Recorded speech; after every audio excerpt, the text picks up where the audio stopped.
A new lawsuit claims that the prison system in Alabama is engaged in a form of modern-day slavery. The state's been leasing out inmates to private businesses and then taking their wages to keep for themselves. I've got Farron Cousins with me to talk about this. Farron, you know, my thought is, okay, first of all, you got people there that want to get out of the house, right?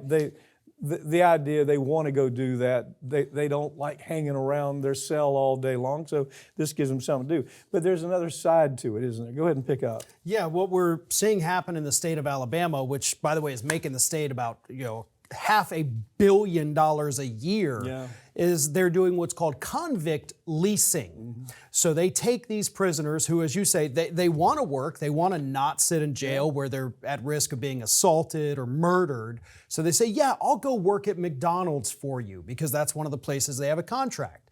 So then they get their paychecks and realize, wait a minute, there's only a few dollars on here.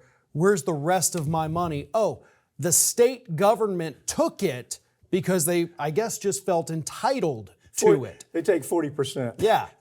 Guy says, well, this is a chance for me to get, and it is true. They did a study on this one time, and the prisoners really like to get away from what they're doing every day, but when they turn it into slavery, and there's a different side to it too. The other side is, some of these guys are wondering, are they holding me here when I should be paroled? Yeah. In other words, am I being held back from being able to get out of here and get a real job so that these folks can make half a billion? Yeah, a year. $500 million a year on my work.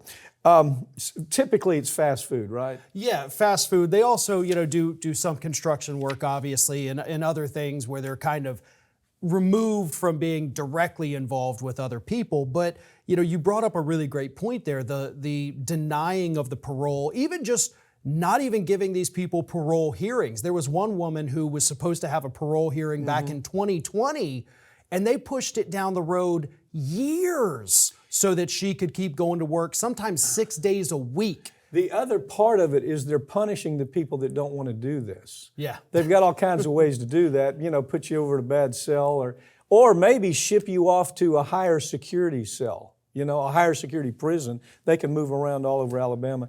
But, it's got two sides to it. Like I said, I did see an article a while back where these guys say, well, this is good. I get out. I don't necessarily want to give 40% of my money to the state, but it gives me something to do. But then when it becomes punitive and you're saying, well, we're going to hold back parole because we need these workers. We need slaves. Yeah. So we're not going to give you parole.